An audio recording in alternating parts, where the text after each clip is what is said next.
Hey guys, tonight we slip back into a time when the air stinks of sweat, the cobblestones are slick with dust, and something else you can't quite place, and music echoes through the narrow streets of a medieval city except no one invited the band.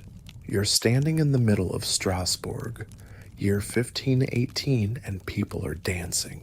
No, not waltzing or anything cute like that. They're jerking, stomping, spinning wildly, as if something unseen has yanked control of their limbs. And here's the kicker: they can't stop. Their feet bleed, their eyes glaze. Some even drop to the ground and don't get back up. You probably won't survive this. So, before you get comfortable, take a moment to like the video and subscribe, but only if you genuinely enjoy what I do here. And hey, drop your location and local time in the comments. I love seeing where and when you're tuning in from. Now, dim the lights, maybe turn on a fan for that soft background hum, and let's ease into tonight's journey together. You trudge into the town square on a warm July morning, sun low but already throwing long shadows against the half-timbered buildings. The scent of fresh bread and manure lingers in the air. Nothing seems off until you hear it: the dull thud of feet hitting earth, the wheeze of exhausted breath, the low mutter of a crowd watching someone dancing.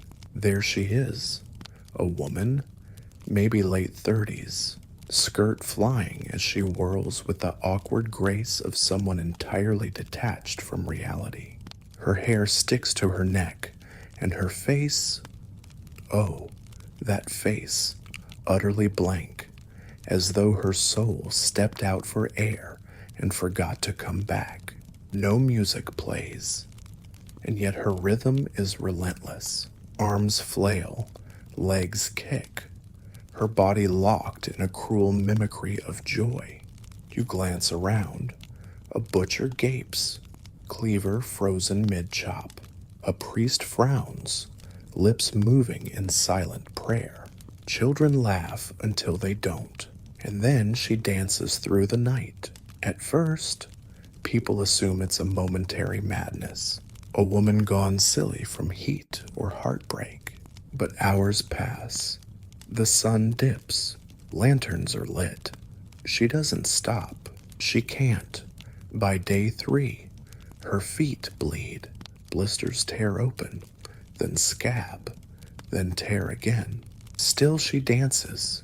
By day 5, she's not alone. They come one by one, then in clusters. Men, women, teenagers, peasants, and tradesfolk, all gripped by the same bizarre compulsion.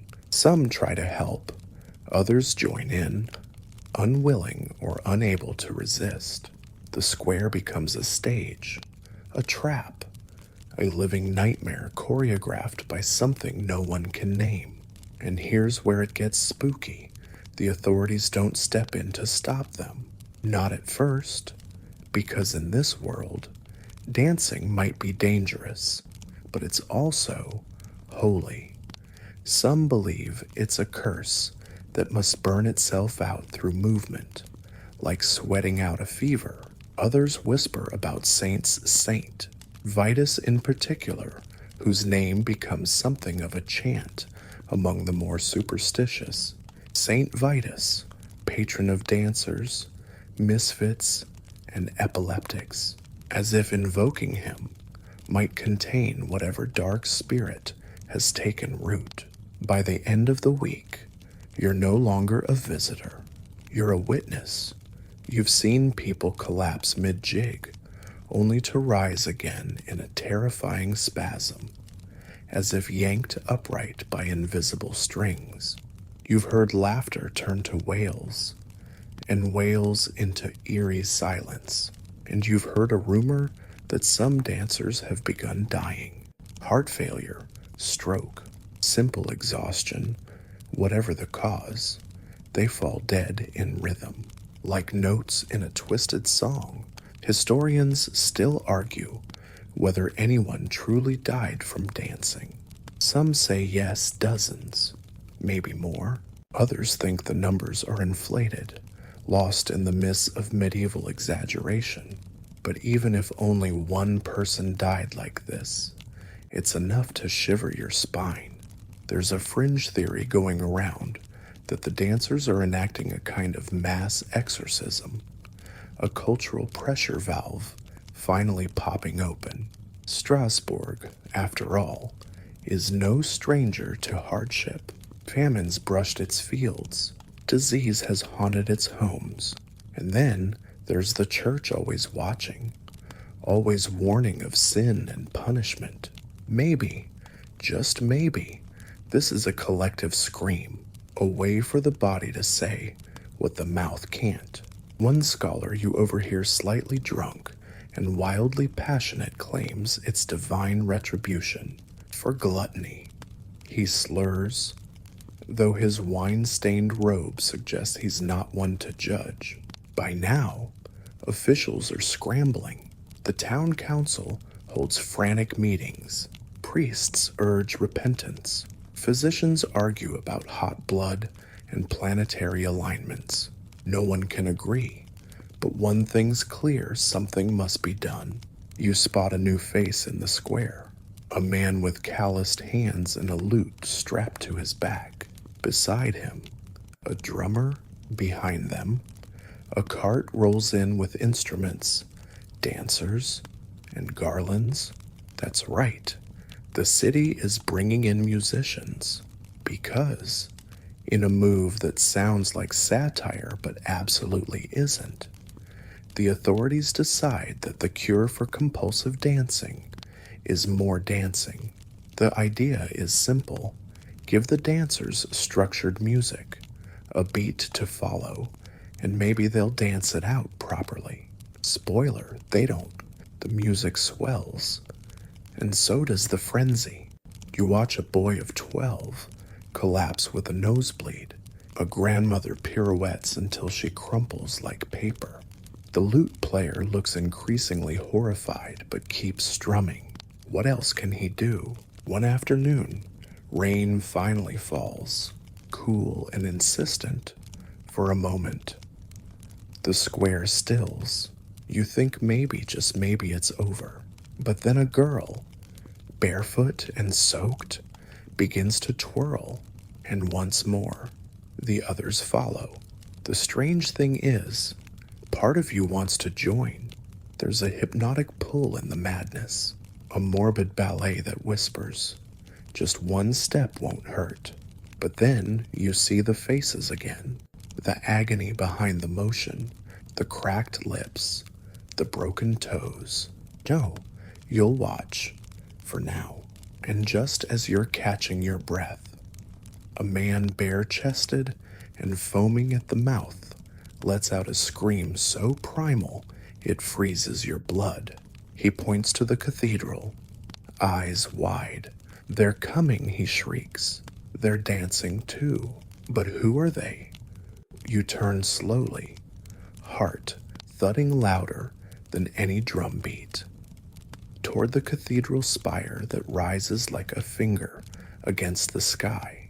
The man who shouted is gone, either collapsed, run off, or dragged away by the rhythm. And yet the words hang in the thick summer air. They're dancing too. You don't know who they are, but soon you'll find out. The cobbled streets of Strasbourg win like a drunken memory. You follow the murmurs, the shifting crowd, past bakeries, shuttered inns, and the narrow alley where a black cat slinks under a rain barrel. And then you hear it again, the sound of feet, not shuffling or marching, dancing, not dozens now, not even hundreds, but just one, a single figure at the mouth of the alley, moving in a strange rhythm. You step closer, the air heavy with damp wool and panic sweat. She spins, stumbles, then rights herself, caught in a loop of motion, her eyes wide, dark glance toward you for just a moment, and that's when you recognize her, Frau Trophea, the woman who started it all. She doesn't look like much of a revolutionary, small-framed, barefoot, clothed in a sweat-drenched linen dress, clinging to her limbs like it's afraid to let go. Her hair is tangled, streaked with dirt and some unnameable stickiness, and her expression, not ecstasy, not grief, just blank, as if her soul's been turned down to a whisper. People say she began this strange performance sometime in mid-July. Historians place it around the 14th. No warning, no reason. She just walked out into the street and started dancing. At first, the neighbors were amused. Imagine watching someone flail around in the street in the 1500s. Your entertainment options are a bit limited. Maybe they thought it was a fit, or the result of too much communion wine. But by day 2, no one's laughing. By day 4, she hasn't slept. Her husband, poor man, tries to intervene. He begs her to rest, tries to hold her still, even ties her to a bed, but she slips loose over and over again. Something stronger than ropes compels her, something nameless and ancient.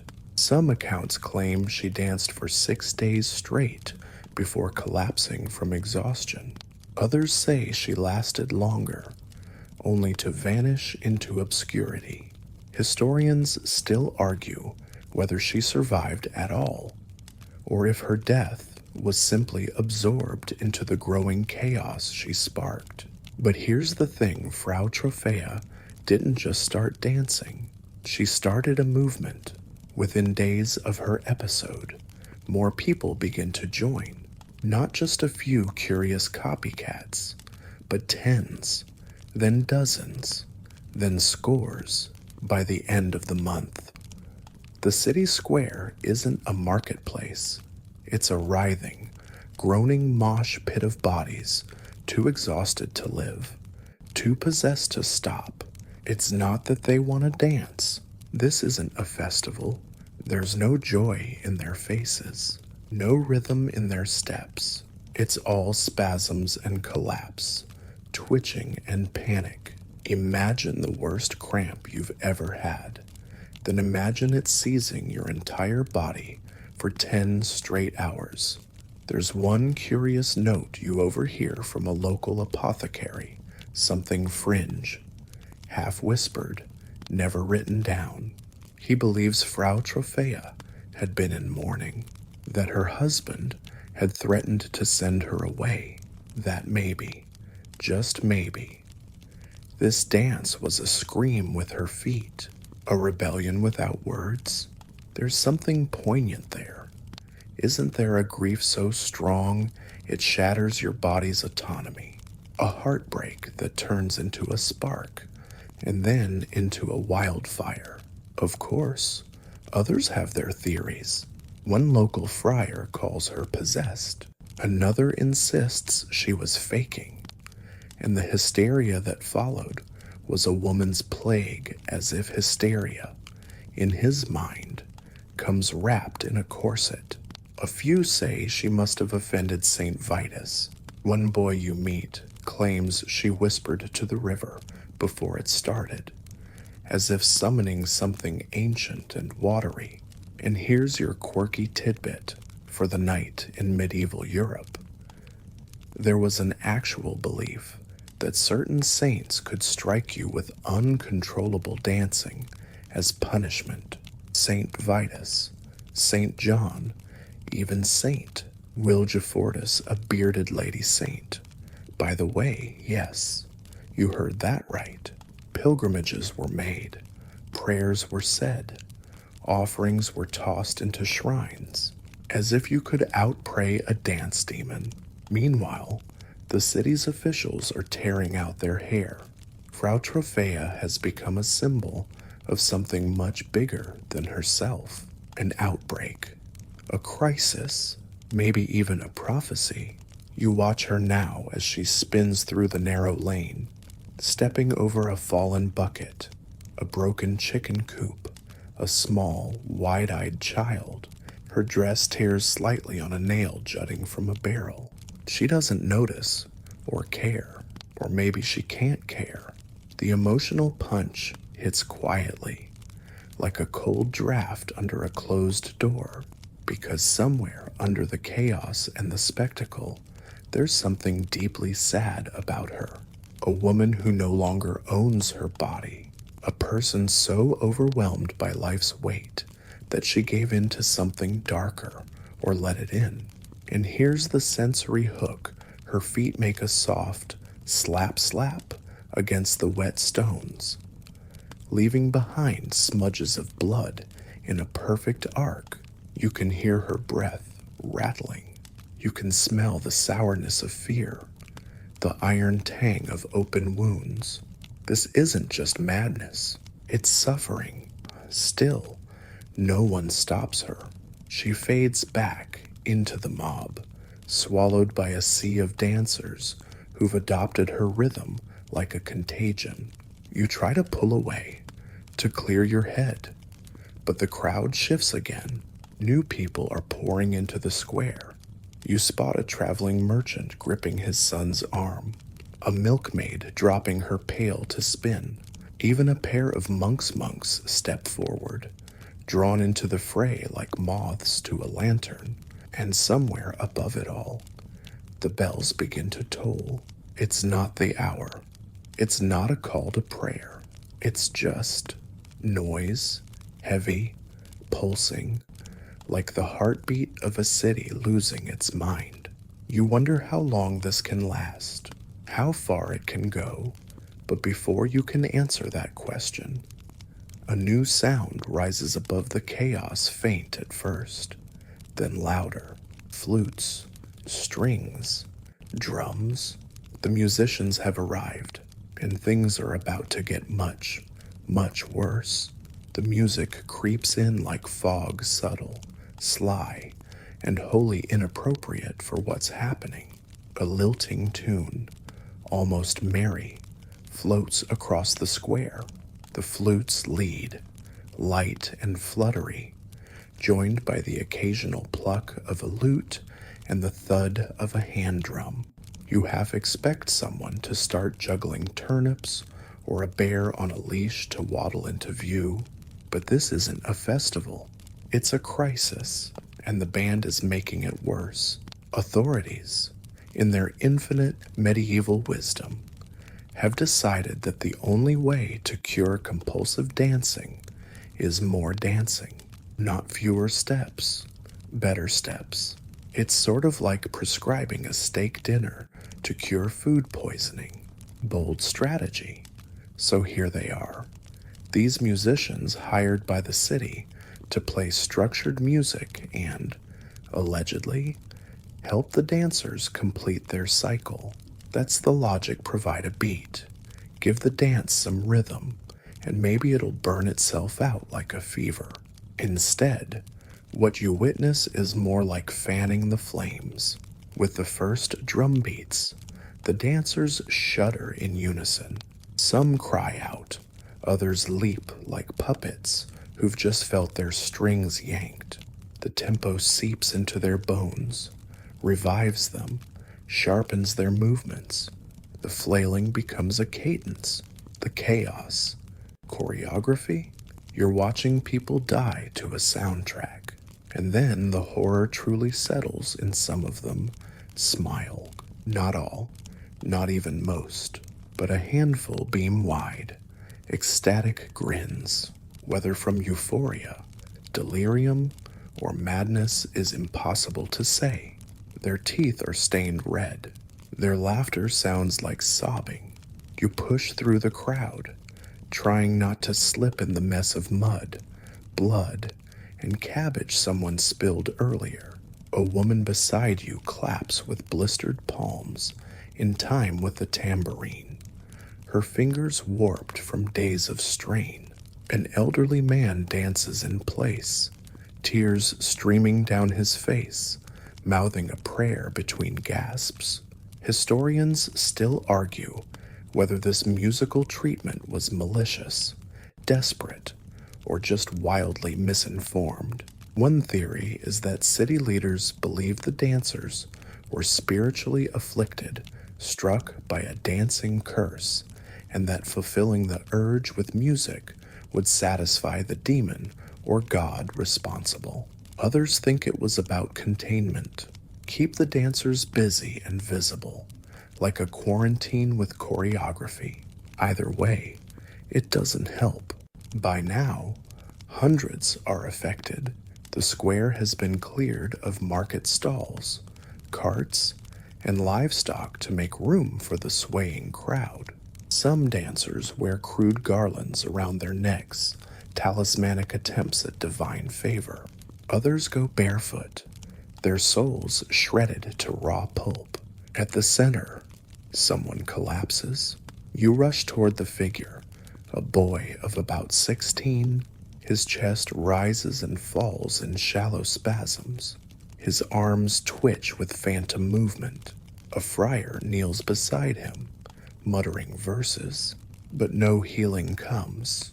And then the boy's fingers twitch once more, and he's back on his feet, as if death blinked first. The sensory overload is unbearable. The stink of sweat and blood clings to your nostrils.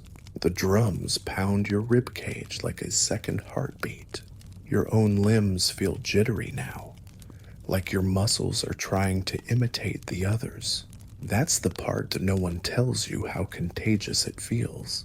Here's a quirky fact for your midnight brain to chew on in 16th century Europe. There were documented cases of choreomania stretching back over 2 centuries. One happened in Aachen in 1374, another in the Netherlands, all eerily similar swarms of people dancing uncontrollably, with no clear trigger and no agreed-upon cure. And guess what? Strasbourg isn't even the last. Just the most famous, which means whatever this is, it's bigger than Trofea, bigger than the music, bigger than Strasbourg. But in this moment, all you can do is stand still and not become one of them. A hard task, considering your brain keeps humming the flute's refrain against your will. It's catchy in the worst way, like the world's deadliest earworm. You find yourself near the musicians. They're sweating more than the dancers. Truth be told, one of them, a lute player with trembling hands, keeps looking over his shoulder like he might bolt. Another, the drummer, stares straight ahead, pounding out rhythms with the resignation of someone digging his own grave. And here's something to gnaw on some scholars today. Wonder if the musicians accelerated the plague, that perhaps the music triggered a feedback loop in the brain, reinforcing the movements until they became impossible to shut off. Kind of like muscle memory, but with a death clause. You step aside as 2 men carry a limp body out of the square on a wooden board. They don't look at each other, don't speak, just move with grim efficiency, like this has happened before, like it'll happen again. The bell above the town hall tolls once. Midday. The sun is high, hot, merciless. A nobleman nearby mutters something to his steward. We should have built the hospital instead. No kidding. The crowd swells as onlookers pour in from surrounding villages. Curiosity, horror, morbid fascination. One merchant hawks water-soaked rags for refreshment, and another sells scented herbs to ward off the dance. No one asks if they work, and the dancers keep going. Some slump over barrels to catch a second wind. Others slap their own faces to stay awake. A woman screams not in pain, but frustration, as if her body is a jail and the music has the only key. Emotional moments. There are too many. A father cradles his son, whispering an old lullaby, even as the child's legs keep twitching against his grip. A dancer clutches a rosary so tightly it bites into her palm. A teenage girl stares at her reflection in a water trough, trying to remember what her face looked like before all this started. You notice something else. Too, no one's trying to stop the musicians anymore. It's as though everyone's committed to the farce, as if ending the music would be more dangerous than letting it play. Or maybe they've just run out of ideas. And then, just as the drums reach a fever pitch, a flute cracks. Literally, the wood snaps in the player's grip. The sound stutters and dies. Silence cascades across the square like a falling curtain. The dancers falter, not stop, but hesitate. A glitch in the matrix, a flicker of doubt, and that's when someone in the crowd gasps, not at the music, but at the sky. You follow their gaze. Dark clouds. Fast. Wrong. The wind shifts cold, metallic, like someone sharpening knives in the air. The storm is coming, but is it just weather or something else? The wind hits you like a slap, sharp and urgent, dragging your gaze skyward. The clouds churn above Strasbourg, a graying soup of storm-stained wool. They move too fast, like they've been waiting their cue. And now, the stage is set. The first raindrop falls on your cheek, ice cold. Then another on your shoulder.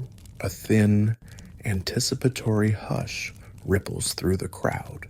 For the briefest moment, you think this might be the miracle cure. Maybe the rain will cleanse this place, rinse the madness from the cobbles, reboot the city like a medieval reset button. But no, because the dancers don't stop. They relish it. The cool drops invigorate them, recharging limbs like lightning rods. You watch one man throw back his head, eyes closed, arms outstretched, mouth open to the rain like it's holy water. He's smiling, but the kind of smile you see on saints right before they burn. By now, the square is a mess of bodies, mud, and muddled intentions. The music has faltered, but the rhythm hasn't. It's like the dance has internalized the beat. They don't need flutes anymore. The tempo's in their bones now. Some scholars suspect the weather only intensified things, according to parish records. That summer of 1518 was one of the hottest Strasbourg had ever seen. Food shortages were widespread. Grain prices were sky high. And as you know, nothing says public mental health hazard like chronic starvation mixed with medieval politics. You duck beneath a timber awning as the rain picks up. Water trickles through the warped wood, drumming against the barrels stacked below. You wipe your face, trying to gather yourself, but your thoughts feel slippery, like trying to carry soup with your hands. Here's a mainstream historical fact to latch onto. Strasbourg was, at the time, part of the Holy Roman Empire, and it was a city in flux socially, religiously, economically. The Protestant Reformation was just beginning to spread its wings across Europe. Trust in the church was splintering, and like any great historical upheaval, it brought with it fear, uncertainty, and the desperate need for explanations. Which brings us back to the dancers, because as more fall to their knees, clawing at the dirt, crying out between spasms, you can feel the panic in the onlookers' shifting shape. At first, it was confusion, then fear, now something almost superstitious. You hear it whispered behind you, twice, 3 times Vitus, Saint Vitus, again. the old scapegoat, patron saint of actors, comedians, and somehow those afflicted with seizure-like dance frenzies.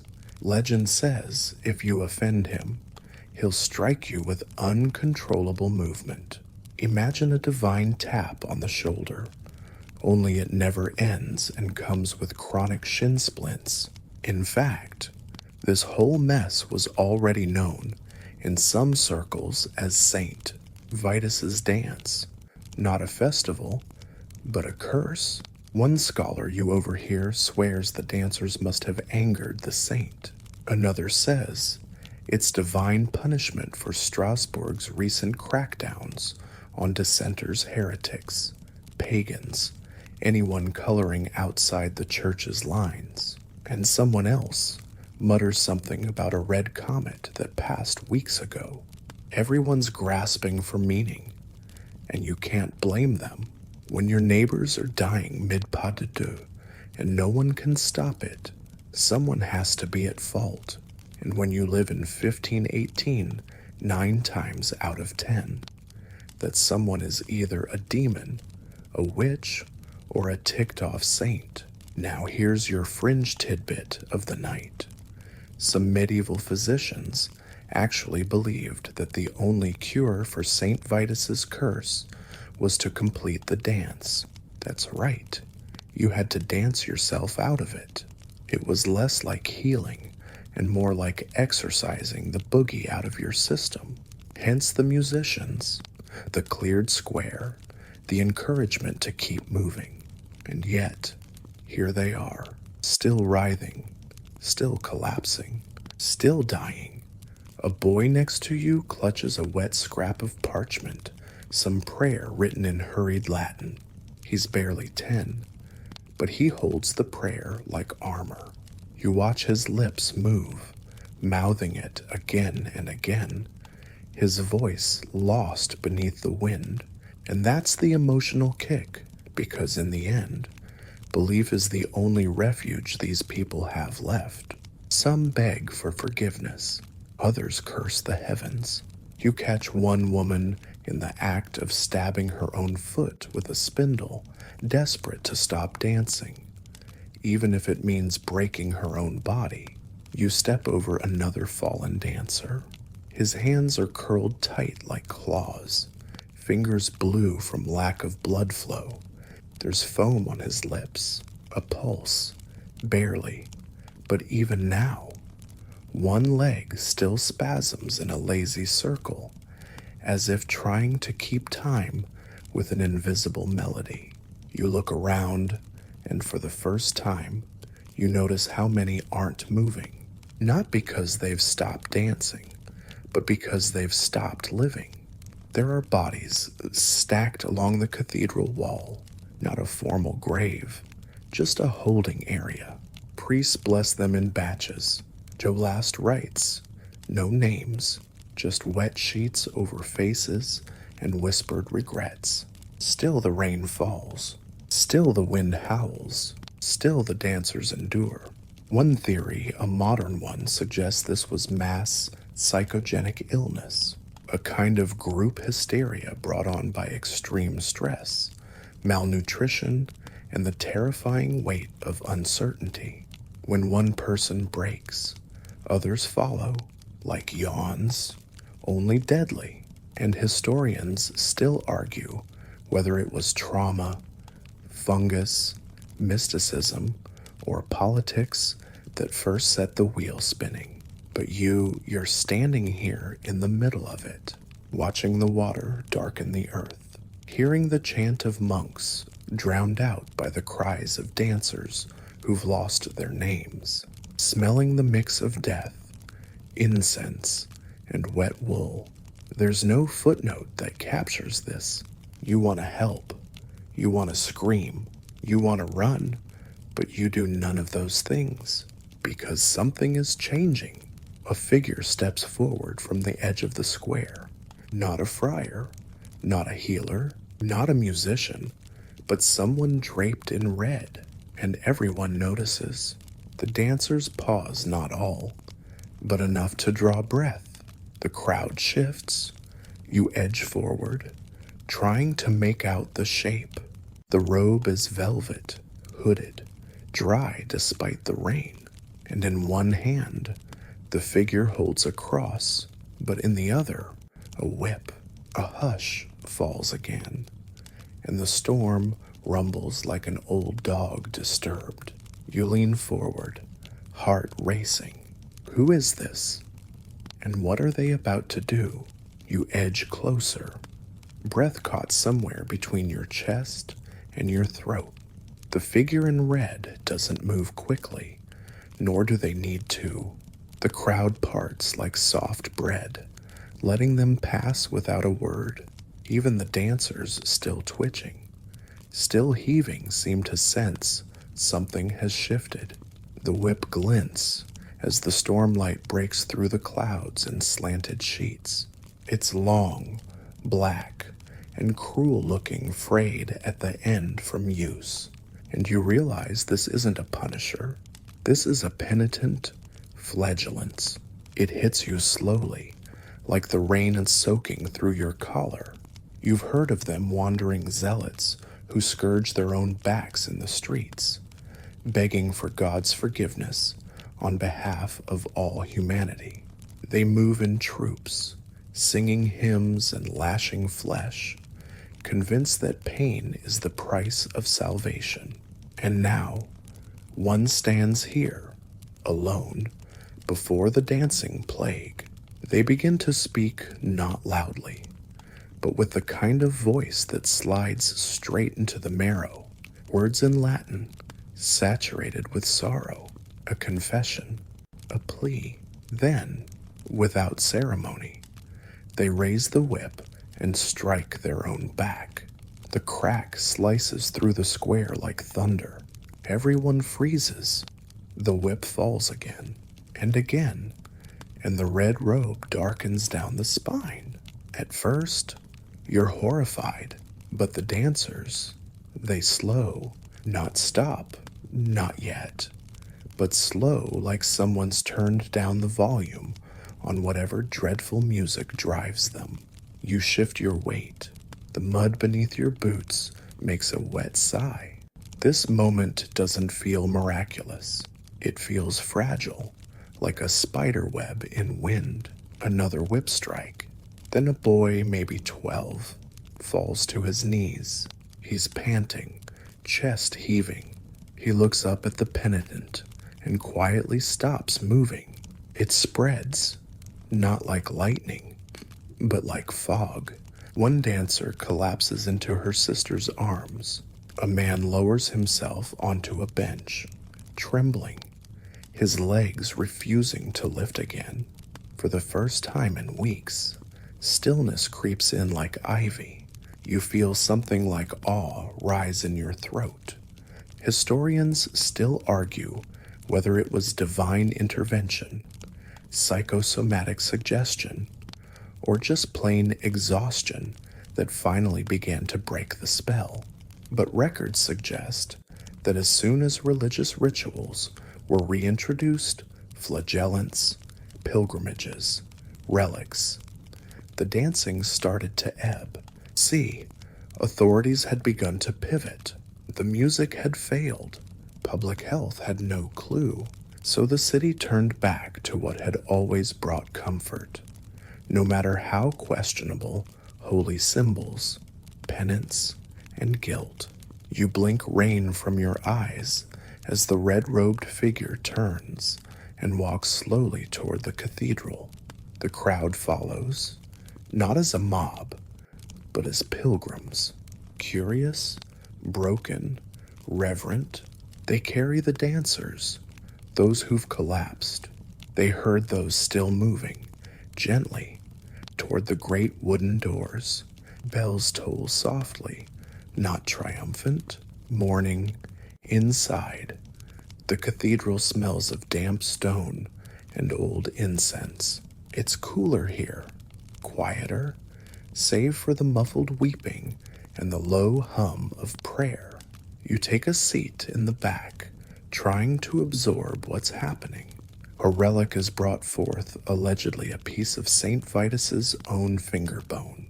It rests in a glass case, gold-ringed, nestled in crimson velvet. People approach it with tears in their eyes, crossing themselves, whispering desperate things into the air. The afflicted are ushered forward, one by one. You watch an old woman place her palm against the glass. Her hand shakes violently, her knees buckle, but when she rises, she is still breathing hard. But still, is it faith, coincidence, collective delusion? Quirky details, some reports claim that those who visited the shrine of St. Vitus recovered. Not all, not instantly, but enough to fuel belief in the power of pilgrimage. They were even sent away to a chapel outside Strasbourg dedicated to the saint, to pray and recover in peace. Basically, the city shipped them off on what amounted to a spiritual spa retreat, and it worked better than anything else had. You sit quietly, trying to process it. The flags above the altar hang limp now, the storm outside finally losing its edge, and for the first time, you hear birdsong filtering in through the high windows. There's something deeply human about it, all this need to explain suffering, to contain it inside stories or rituals. You think about how we still do it today. Diagnoses, therapy, apps that track our moods, different tools, same desperation. And then, just when things feel like they're settling, a monk steps onto the pulpit. He clears his throat, the echo amplifying the sound until it feels too big for his throat. "We were wrong," he says softly. "This was not illness, not possession, not madness." He pauses. The crowd leans in, drawn tight with curiosity. "This," he says, "was judgment." You feel the breath leave the room like it's been sucked out through the stained glass. People murmur, someone sobs. Then he raises one hand, palm outward, but not from God. Wait, what he continues, voice shaking, from the earth, from the sky, from the balance we broke. You squint. This isn't doctrine, it's something else. And here comes the twist. According to a small sect of believers, barely remembered by history, the dancing plague wasn't supernatural punishment from above, but a reaction from below, from the world itself, fed up with bloodshed, famine, and war. A kind of natural scream, a convulsion in the body of the earth, and humanity was just caught in the shiver. It's a fringe idea, dismissed by most, but in this candlelit cathedral, with the pews full of damp, exhausted souls, it sounds oddly comforting, like maybe there's a logic to the suffering, even if it's beyond our grasp. The monk bows. He says no more. You step outside. The square is quiet now. The storm has passed, and the cobblestones steam gently under the early evening sun. Dancers rest against barrels and door frames, dazed, sipping broth and blinking like newborn deer. Not cured, but paused. The air smells cleaner, like wet stone and rosemary from a nearby window. And just when you think it's over, that peace has finally arrived. Someone screams, not from pain, from joy. You turn. A girl spins, laughing, barefoot in the street. She twirls once and twice. No trembling, no collapse. Just dance. And you feel your chest tighten with dread, because you know the difference now. And this is not the same, but she was one of them. You freeze, every hair on your body standing at quiet attention. The girl twirls again, arms flung wide, chin tipped toward the sun, as if daring it to warm her fully. She looks free, weightless, not haunted. But you've seen this before, haven't you? That same beginning, a flicker of joy, an innocent sway of hips, a hand lifted skyward like it's catching music only she can hear. Your eyes dart to the others. Some smile weakly, thinking the madness has passed, that this is just a child celebrating the rain's end. A couple of kids even join her feet bare, clothes patched, laughter cutting through the recovering hush like sunlight through shutters. But you know better. That laugh doesn't reach her eyes.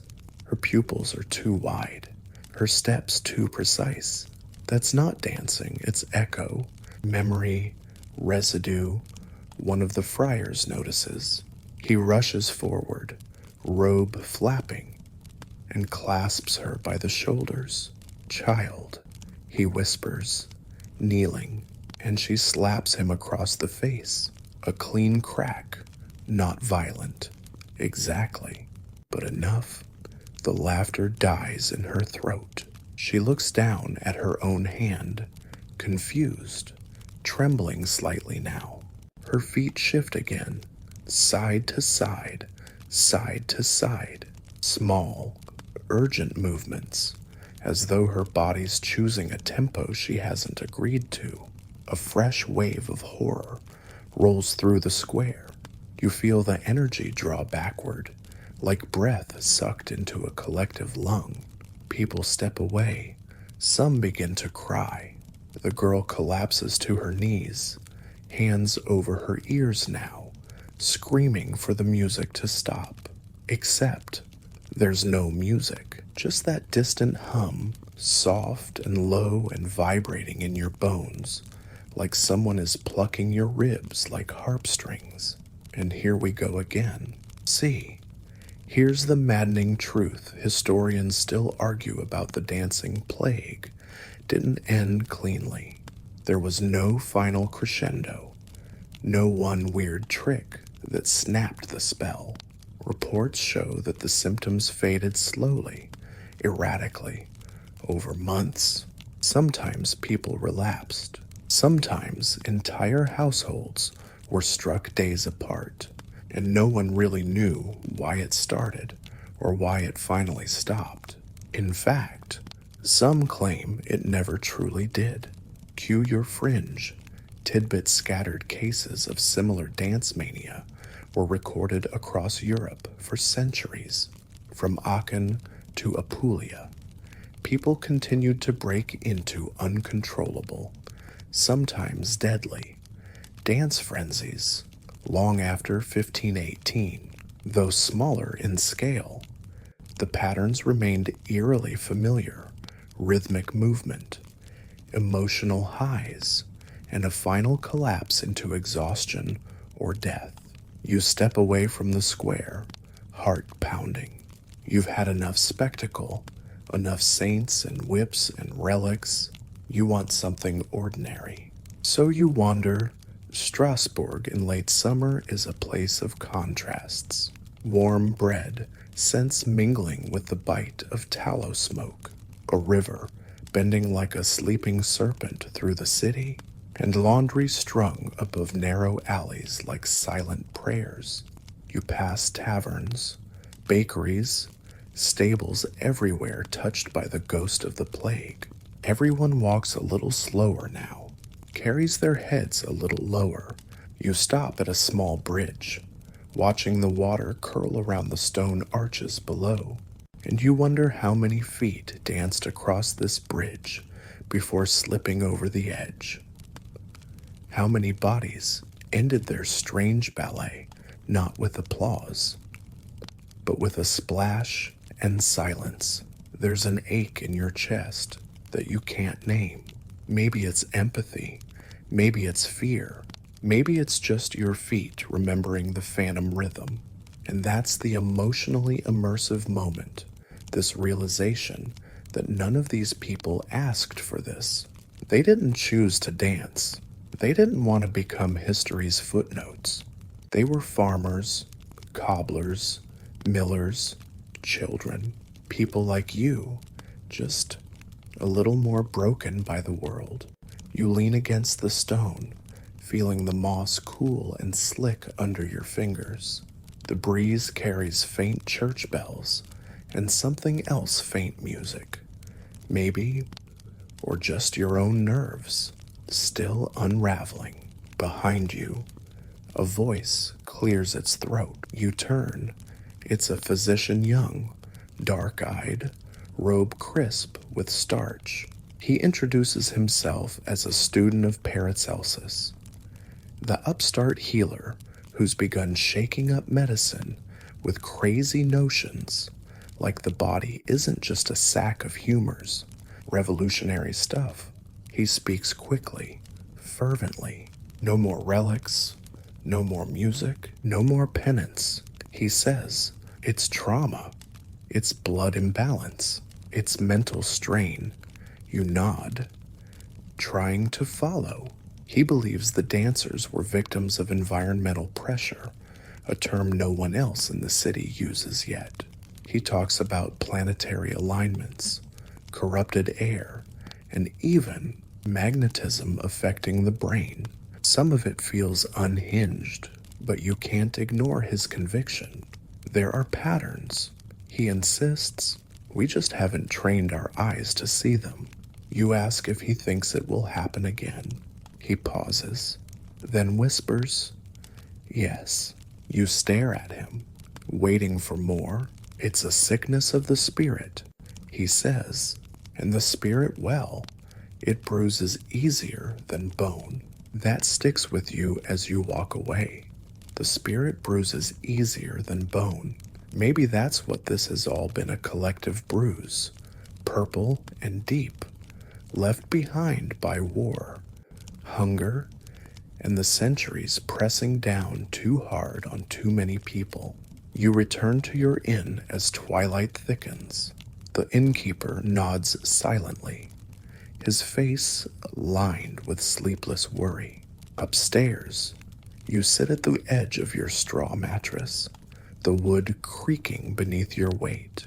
Outside your window, someone's humming a lullaby in a minor key. And then you remember the girl. You rush back to the square. She's gone. You ask around. No one's seen her. Some say she was taken to the chapel. Others swear she walked to the river alone. And a few they whisper she just vanished, like a thread pulled too tight and snapped. Whatever happened, she's not here now. Just another loose end in a story already unraveling at the seams. The square is empty again. Just you. The stars beginning to blink open in the velvet sky, and a faint smell of something sweet in the air like cinnamon. You blink, surprised by the sudden warmth of it. A baker's cart rolls by. Normal life, creeping back in.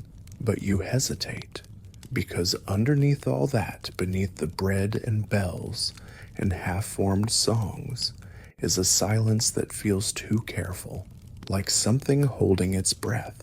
And you wonder if the dancers are gone. Where did the music go? And more importantly, what happens if it comes back?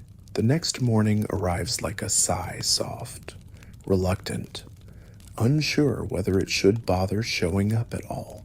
You wake with the faintest ache in your joints, like your body spent the night tensing for a scream that never came.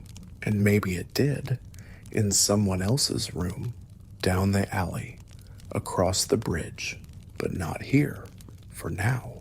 You pull on your boots and step into the morning light. The city smells different today, less like smoke and fear, more like wet hay, warm milk, and freshly churned mud. Not better, exactly, but familiar, livable. You pass the cathedral again. The doors are shut. No chants echo from within. No relics on display. The dancers, those who survived, have been sent off to chapels or convents, or tucked back into their families, like stories too strange to retell.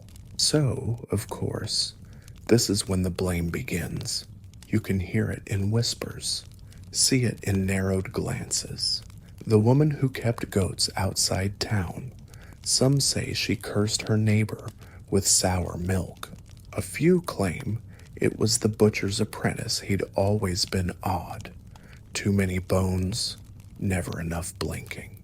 And others, they're pointing fingers at foreigners. You catch snippets as you walk. They brought it with them like spoiled wine. They don't eat our bread, don't pray in our words. It's a tale as old as time. Find someone with different shoes and assume they carried the plague in with them. Historians still argue whether this post-plague suspicion escalated into persecution. Some claim isolated acts of scapegoating occurred. Others insist Strasbourg's leadership kept it in check. But the fact that it's even debated shows how quickly fear mutates into something sharper. You pause near a tavern. A sign has been freshly painted, dancers not served. Below it, a red slash marks the shape of a foot, crude but clear.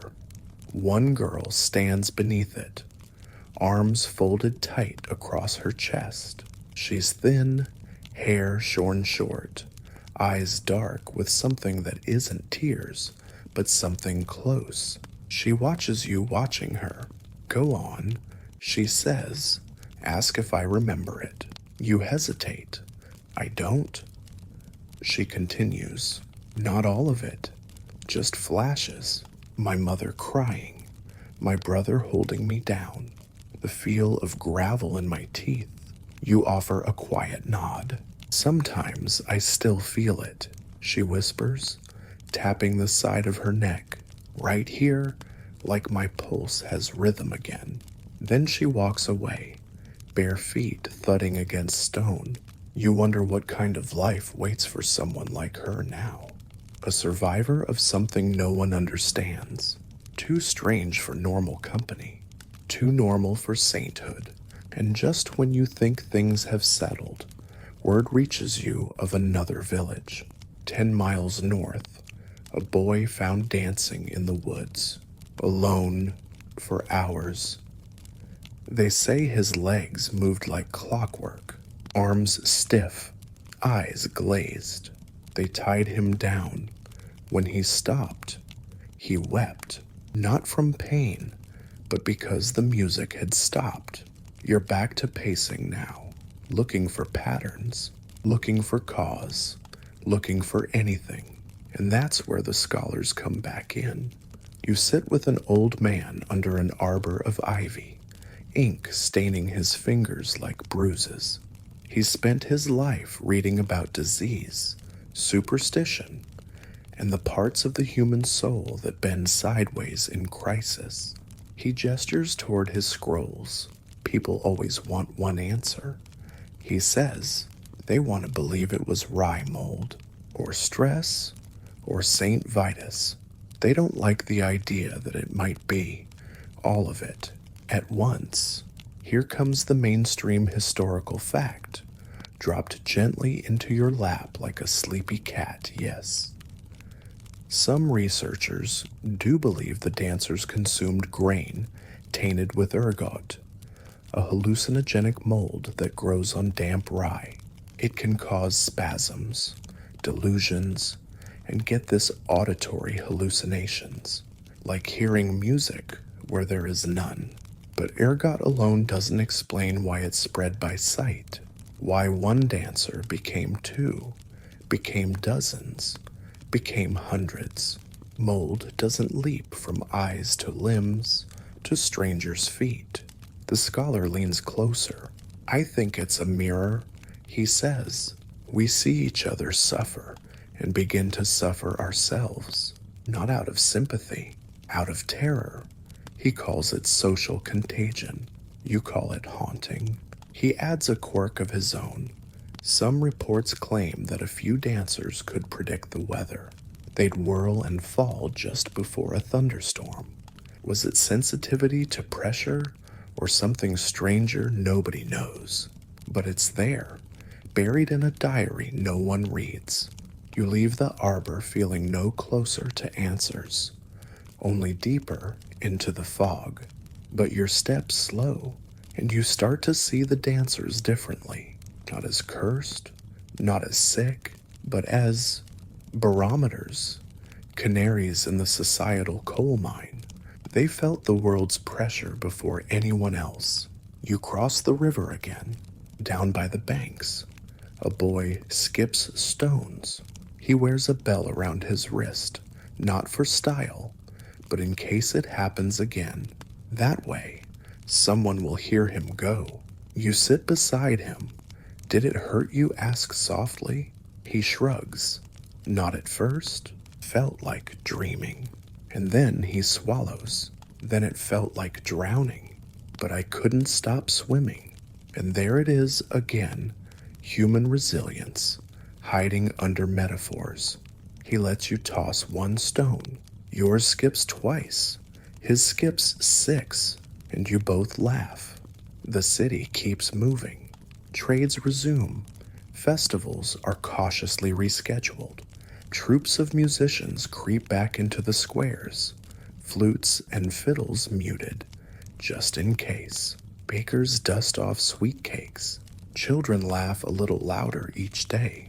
But you keep listening for the music.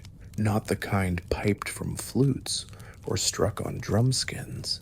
The other kind, the kind that hums low in your bones when you're tired, when the world feels too heavy and your feet start tapping before your mind says, move. That itch, that rhythm, that whisper that asks, what if you stopped resisting? And one day, you're at the edge of the square again. A woman leans on her broom, dusting crumbs from the cobbles. You see her shoulders twitch, just once, barely, like she's brushing off a fly. She notices your gaze. Old habit, she says, smiling. You nod, but later, in bed, you swear you hear it again. That same hum, distant, behind your wall, beneath the floorboards, in your blood. You close your eyes and try not to follow the beat, because what they never told you, what no scroll or scholar or friar dares admit, is this: once you've heard it, you always can. It's the third night in a row that you don't sleep right. You lie there, staring at the ceiling's wooden beams, tracing patterns in the dark, your mind tap dancing where your body dares not. No rhythm, just the memory of rhythm. No music, just the absence of it, which somehow feels louder. That's how it is now in Strasbourg. Not silence, but the shape silence leaves behind. During the day, people pretend well enough. There's soup boiling again. Wheels creak as carts roll by. Bread sellers shouting prices with renewed confidence. A few even hum little songs. You hear a wedding bell in the distance, small, hesitant, but real. But everyone walks like the ground might shatter beneath them. One wrong step, and boom, your feet find a rhythm you didn't ask for. And the nightmare starts all over again. You pass a carpenter sanding a table, whistling as he works. A child claps nearby in a strange tempo, too fast. One slow, the carpenter stiffens, then resumes with a forced chuckle. No one wants to admit it, but the city's on edge. A historian in a nearby town is compiling stories, trying to make sense of the whole thing. You visit him, curious, and flip through his thick, leather-bound notebook. He shows you a pattern. Almost every major outbreak, Aachen, Cologne, Metz. And now Strasbourg follows months of hardship, famine, disease, war, like some grim recipe. He jabs a finger at the page. Dancing isn't a curse, he says. It's the brain's scream for oxygen when life's been strangled too long. He believes it's psychological, a mass expression of grief and trauma, a way for people with no words left to move their pain instead. You stay quiet, but your chest aches with a kind of sad agreement. What else do you do when the world becomes unbearable? You dance, or you die sitting still. But even now, even here, not everyone agrees. Historians still argue whether the Strasbourg epidemic was an expression of religious hysteria, mass poisoning, psychogenic illness, or some horrifying cocktail of all three. One theory, long whispered and half laughed off, suggests the dance was a ritual, not intentional, but ancestral, something buried so deep in the human nervous system that it crawled back up under just the right pressure. A memory, a warning, a song older than language. And here's a new quirky detail for your mental scrapbook. There are records, not many, but enough to matter of choreomania. That's what some called it, popping up near old pilgrimage routes, places with layered spiritual resonance. Some say the soil remembers, that it hums at a frequency the desperate can hear. You're not sure you buy that, but when you walk past the cathedral again, and the wind slips through the stained glass and makes the tiniest whistle that sounds almost like a flute, you pause anyway. Later that week, you visit one of the surviving dancers. She's in a convent now, pale as frost, eyes unfocused. She holds your hand too tightly. Her nails dig into your skin. She doesn't speak until you rise to leave. Then she says, "It never hurt until they tried to stop me." You blink. What do you mean? She looks past you. It didn't feel like pain. Not until the ropes. And just like that. A question you hadn't thought to ask blooms in your mind. What if the dancing felt good, not joyful? Necessarily. But necessary. Maybe they weren't possessed. Maybe they were possessed of something. Maybe dancing was how their bodies tried to heal. We say it was madness, but what if it was survival? That's not a comfortable thought. You think of the girl who vanished, the boy with the bell, the cracked souls of those who moved until their hearts broke like too thin glass. Were they tragic, or were they trying to speak? You leave the convent and walk slowly through the garden, feet dragging through damp clover. A bee lands on your sleeve, rides there a while, then buzzes off like a tiny, lazy miracle. The wind picks up. You smell rosemary and ash. And underneath it, though, maybe it's your imagination, you hear a single, muffled drum beat. Just one, then nothing. Your hand tightens reflexively. Nope, not today. You pass two children skipping rope. The rhythm thuds in your ears. You count the beats under your breath. 3. Pause. 2. Pause. Almost like a breath. Almost like a heartbeat. Almost like you shake it off. Keep walking. Keep moving forward. The safest rhythm of all. The story doesn't have a clean ending. You don't get to know for sure what caused the dancing plague. No final aha moment. No tidy box to tuck it in.